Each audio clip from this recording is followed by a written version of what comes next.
இந்த space zone இந்தியாவுடைய இந்த மிஷன் ரூமி இதோடைய முக்கியமான தொழில்நுட்பம் என்ன, இதோட சிறப்பு அம்சங்கள் என்ன?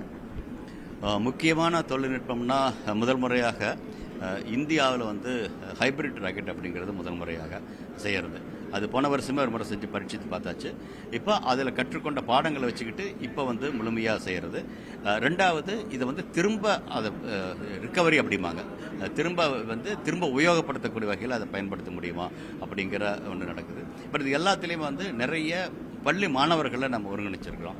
அதனால அறிவியல் ஆர்வம் அவங்க நிறையா இருக்குது. நிறைய வந்து சிறிகரிக்கோட்டா, சந்திரயான், மங்கள்யான், லஞ்செல்லாம் பார்க்கறத தாண்டி அவங்களே பங்கெடுக்க முடியும் அப்படிங்கிற ஒரு நம்பிக்கை அது கொடுக்குது. இதனால வந்து அவங்களுடைய படிப்பில் அக்கறை கொடுக்கறது, அது மாதிரி இந்த அறிவியல் விண்வெளித்துறையில் அவங்க நல்லா ஈடுபாடுடன் படிப்பதற்கான வாய்ப்பு கொடுக்குது. அதை தாண்டி வர்த்தக ரீதியாக கூட இது வந்து இன்னும் அடுத்த கட்டங்களுக்கு போவதற்கான வாய்ப்புகள் இருக்குது. நிறைய கல்வி நிலையங்கள் இது பின்பற்ற முடியும், தேவையான ஆராய்ச்சிகள் பண்ண முடியும். அந்த வகையில் ஒரு வகையில் கல்விக்கு பயன்படுது, இன்னொரு வகையில் புது வகையான திட்டங்களை உருவாக்க தனியார் துறையில் பண்ணுவதற்கான வாய்ப்புகள் உருவாக்கி இருக்குது. இப்போ தனியார் விண்வெளி ஆராய்ச்சியில் இந்த மாதிரியான தனியார் துறைகள், தனியார் பங்களிப்பு வருது அப்படிங்கிறது எத்தகைய மாற்றத்தை ஏற்படுத்தும் நினைக்கிறேன்? இப்போ ஊடகமே இருக்குது, அரசு துறையை தாண்டி தனியார் துறை வந்தங்காட்டு தான் இவ்வளவு ஒரு ஆரோக்கியமான ஒரு போட்டி இருக்கு. ஆரோக்கியம் எல்லாருக்கும் தெரியுது. எல்லா துறையும் பார்க்கும்பொழுது இது ஒரு ஆரோக்கியமான போட்டிகளை உருவாக்கும். அதை நோக்கி பார்க்குறேன். அதை தாண்டி நிறைய இளைஞர்கள் இது மாதிரி பார்த்தீங்கன்னா நிறைய இளைஞர்கள் புது வகையாக வந்து செய்வதற்கான வாய்ப்புகளை உருவாக்குது. அது அந்த வகையில் எல்லா துறைகளும், விமானத்துறை எடுத்துக்கல, விமான பயணமாக இருக்கலாம், நம்முடைய அலைபேசியாக இருக்கலாம், ஊடகத்துறையாக இருக்கலாம், இப்படி பலதிலையும் தனியார் துறை வந்ததுனால என்ன பொறுத்தளவுக்கு ஏற்படுத்தப்பட்ட போட்டியினால சிறப்பான வெளியீடுகள் வருது. அந்த வகையில் இதுலேயே நான் வருவதற்கான வாய்ப்புகளை பார்க்குறேன். இப்போ இந்த மொபைல் லான்ச் பேட் அதில் இது பண்ண போறீங்க. ஸோ இதுக்கு இருக்கக்கூடிய வித்தியாசம் என்ன? வழக்கமாக ஸ்ரீஹரிகோட்டாவில் தான் லான்ச் இருக்கும். ஸோ இது என்ன டிஃப்ரென்ஸ்? இது வந்து ரெண்டு வகையில். ஒன்று வந்து எதிர்காலத்தில் வந்து சிறிய ரக ஏவுகலன்கள் தான் வரும். சிறிய ரக ஏவுகலன்களுக்கு நீங்கள் வந்து பெரிய ஏவுதல் வைக்க வேண்டிய அவசியம் இல்லை.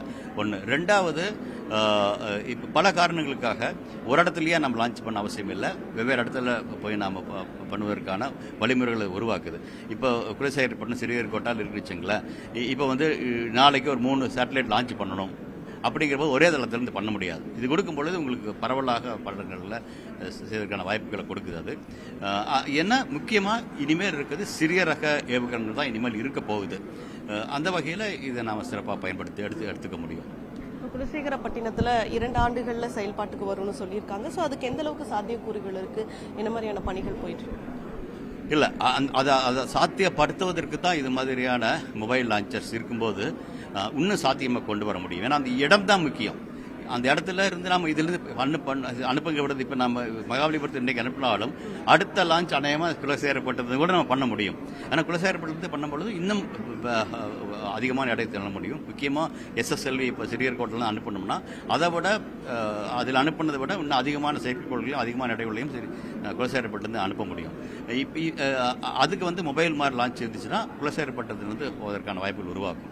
ஒன்று. ரெண்டாவது, நான் சொல்கிறது என்ன அப்படின்னா, இனிமேல் அதிகமாக சிறிய வகை ஏவுகலன்களும் சிறிய வகையான செயற்கைக்கோள்கள் தான் இருக்கும். இந்த செயற்கைக்கோள்கள் இப்போவே ஆயிரக்கணக்கில் இருந்துச்சு. இப்போ அதனுடைய ஆயுள் காலங்கள் 4-5 வருடங்கள் ஒவ்வொன்றா போகும். அப்போ வரும்போது அதுக்குள்ளே நம்ம குலசேகரப்பட்ட ரெடி ஆச்சுன்னா மிகவும் சிறப்பாக இருக்கும். அதை நோக்கி தான் போயிட்டு இருக்கு. இப்போ விளையாட்டு கலைத்துறை போல பள்ளி பருவத்திலிருந்தே ஆராய்ச்சிகளை அறிவியல் துறையில் கொண்டு வரணும்னு சொன்னீங்க.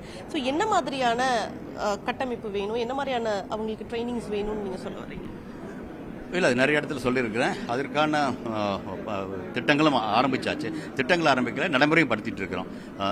இப்போ 2 வாரங்களுக்கு முன்னால் தான் நான் படித்த பள்ளிக்கூடம், கிணத்துக்கடை பள்ளிக்கூடத்திலே வந்து இது மாதிரி தன்னார்வ நிறுவனங்களுடைய ஒத்துழைப்புடன் இதே மாதிரி ஸ்பேஸ் ஜோன் இந்தியா அவங்களுடைய அமைப்பு சேர்த்திட்டு ஒரு 20 லட்சம் ரூபாய் உள்ள கட்டுமானம் உருவாக்கியிருக்கோம்.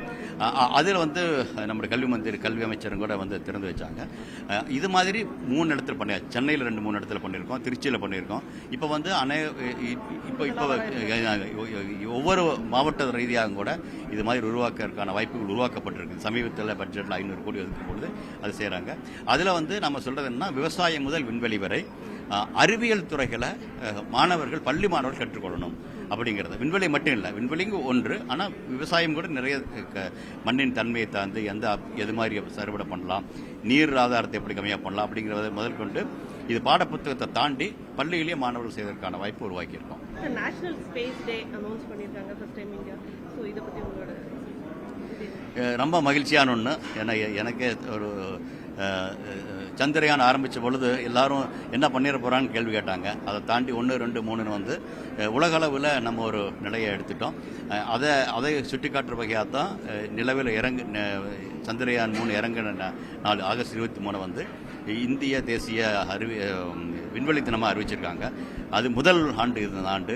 அதனுடைய அடுத்த நாள் நம்ம வந்து ரூமி 3 அனுப்ப போகிறோம். மகிழ்ச்சியான ஒரு தருணமாக பார்க்குறேன்.